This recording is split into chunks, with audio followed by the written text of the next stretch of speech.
Hello and welcome back to City Skylines Canada. First of all, I'd like to say thank you for 1,000 subscribers. I'm really happy that y'all are enjoying the content, and that's really been motivating me to improve my upload schedule and channel.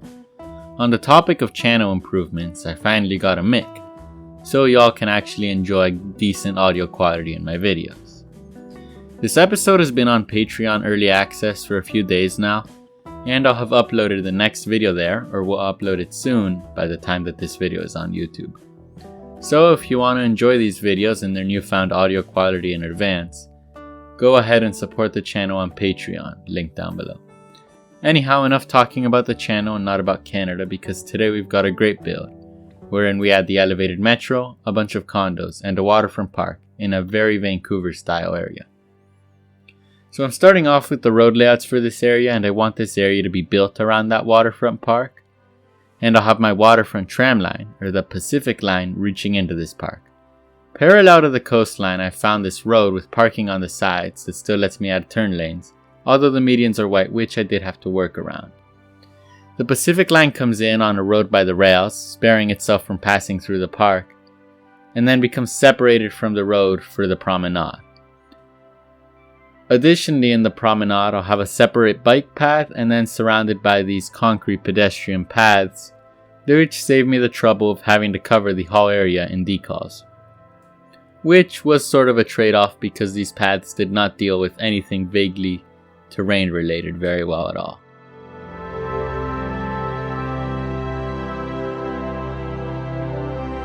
It took me a really long time to figure out the road layout because I wanted to have a grid running off the waterfront road, which is Pacific Boulevard, and this grid was at an angle to the grid which I'd already built in the first two episodes. So it took me quite a while figuring out where to transition the grids, and especially whether or not to bend Terry Fox Avenue to the Pacific Boulevard grid, which I did end up doing.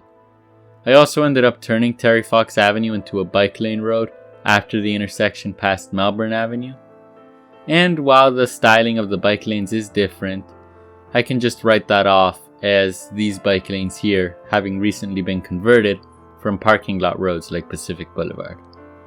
On the topic of road names in this area, the road parallel to Melbourne Avenue will be Richmond Street, the road parallel to Pacific Boulevard will be Blackpool Street after the British vacation town, and the road running out of the parking garage will be Robert Borden Road, and the tram road will be Viola Desmond Road. For this area, I've used a lot of my custom PO condos that I showcased in the planning episode. Most importantly, this one here, which is Richmond Tower, which will be placed right where Terry Fox Avenue bends, creating an awesome sightline down the avenue.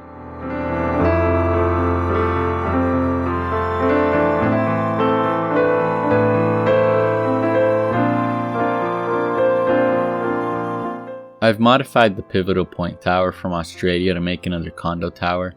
It's very common in Vancouver and Toronto to see condos built in pairs or trios, and while I did it with these towers, I honestly feel like I haven't done it enough, so expect to see a lot of that next episode. I've gone with this growable commercial building as the podium for these towers, and used PO to modify them and copy them to form a more complete base. I'll be making this hall complex functional with block services, which I've done off camera for every other PO building placed so far. That being said, in this city, I'm not really aiming for functionality.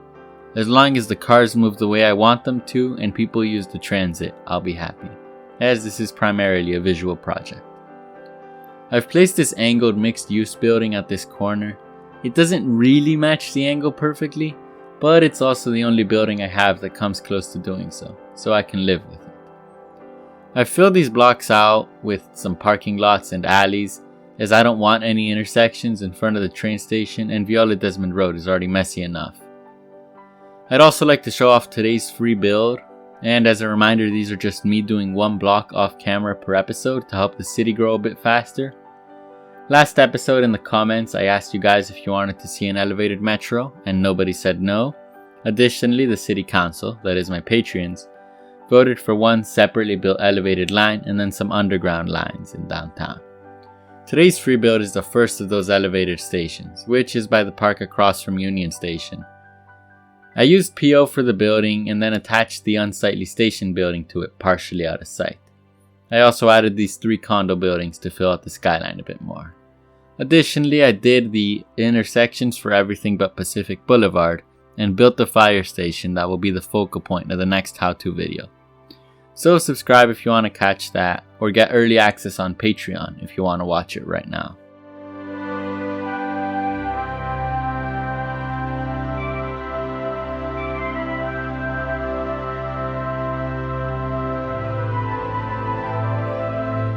Returning to our regularly scheduled programming, I've added the metro station for the area we've been building over the intersection of Terry Fox Avenue and Blackpool Street. I'll cover my plans for the metro line in the next episode where I connect the 2 stations. Also, there you can see the fire station, and I'll show you how to build and detail your own fire stations in the next video on this channel. To break up this super large block by Melbourne Avenue, I've placed this back alley, which I'll later convert into a trendy food truck eatery with cozy lighting. On either end of this block, I'll add the 2 remaining skyscrapers in this episode. The first one, another PO building which I made when I was trying to fill the spot that ended up being the condo and the hydro station in episode 1, and the other, a Vancouver building that was likely built way before the other towers in the area, but still has a stately spot in the skyline with its more unique shape and color. The rest of the block I filled in with some forgettable mid and low-rise modern developments, which were just thin enough to leave space for the back alley. These are from Smiley's modular condo set, and I painstakingly removed all the trees with the Prop It Up mod. To fill the block across Robert Borden Road, I've placed this massive Marriott which mainly faces Melbourne Avenue, but still has a reasonable portion with waterfront views. This hotel makes great usage of the massive parking lot placed here. To fill the thin empty space, I placed the condo I tried to work in episode 2, except here it works much better, especially with the unique design on the back compensating for its overlap with the Marriott. Here I'm just detailing the intersections along Pacific Boulevard. I've used curves and PO to make some custom medians, as North American roads are yellow in the middle and not white. For these intersections, I've used wider crosswalks than normal that intersect with each other, and I do this on intersections that have large pedestrian flow, such as the intersection of Terry Fox and Victoria Avenues by Union Station. I also have the bike lanes connecting across the road to the Pacific Bike Trail, which runs all along the coastline of the city. Now I'll be detailing the area before wrapping up with the Waterfront Park. I've started with the Marriott, placing some colorful concrete decals, as I've now committed to using decals all over the city, making reaching the prop limit a credible threat.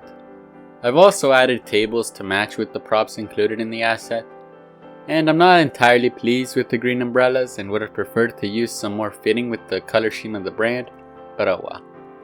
And then I finished it off with some Canadian flags because sometimes hotels have flags in front of them.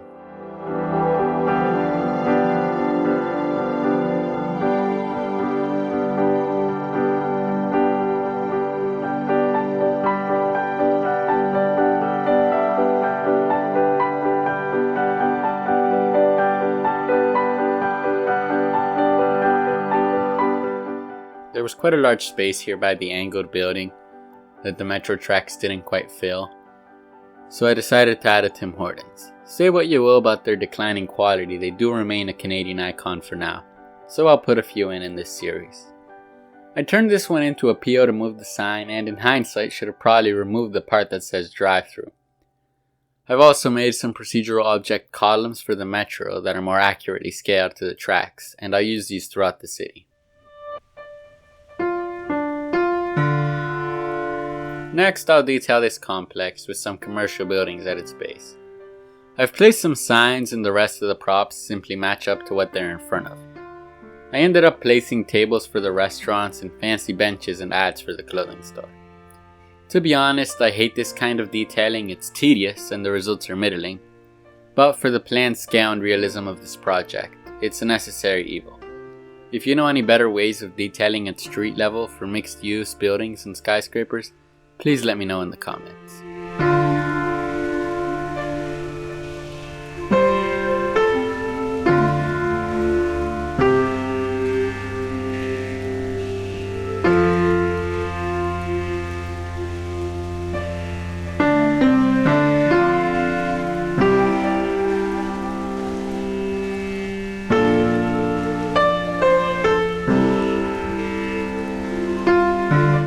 I've added some trees and parking meters on Pacific Boulevard, and I use these same trees and props all along the road.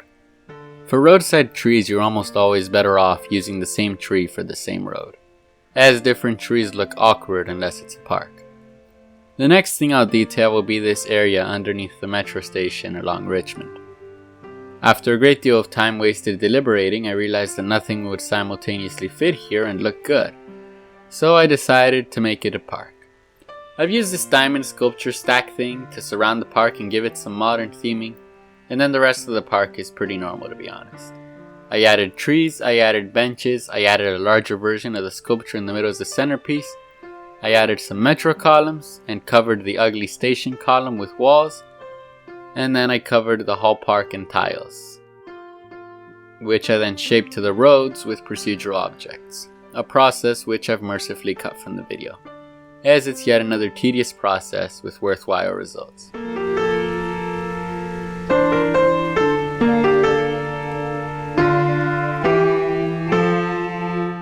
I've added yet another condo here on Pacific Boulevard, not a lot to this one either. I did end up turning them to POs to give them a more interesting angled roof. Now I've moved into the final and nicest build of the episode, which is the Waterfront Park. I started with a retaining wall as a seawall, which I've backed up with some quays just to keep everything watertight, and then I've used a second retaining wall to basically split this park into two tiers.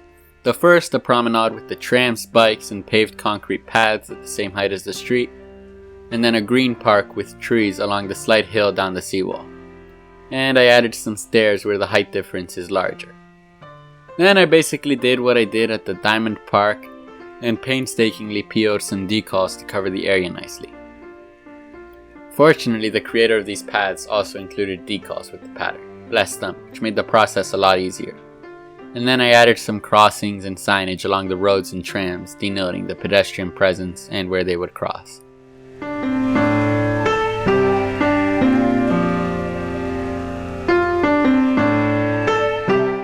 In this episode, I only really do the green park, as I wanted to keep it at a reasonable length.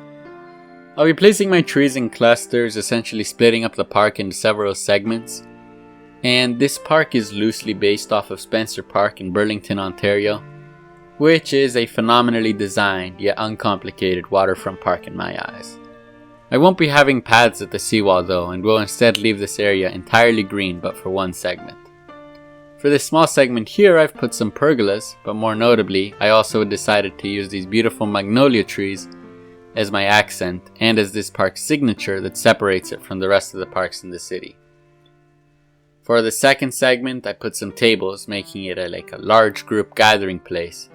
And then the segment next to it, which has an enormous amount of trees on its east side, I've made a massive PO'd gazebo for events.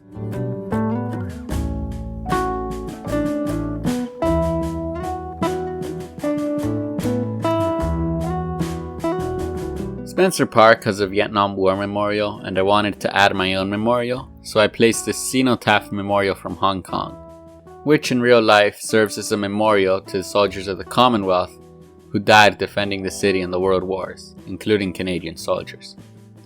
This memorial's landscaping is uncomplicated, and while I could have gone all out with flowers, I felt the simplicity of a grove of trees on manicured grass with the small forest on either side would serve the purpose. And to be honest, it does. Additionally, the moment you pass Richmond Street on Terry Fox Avenue, the monument is the first thing you see, which is a rather striking sightline with the bridge in the back.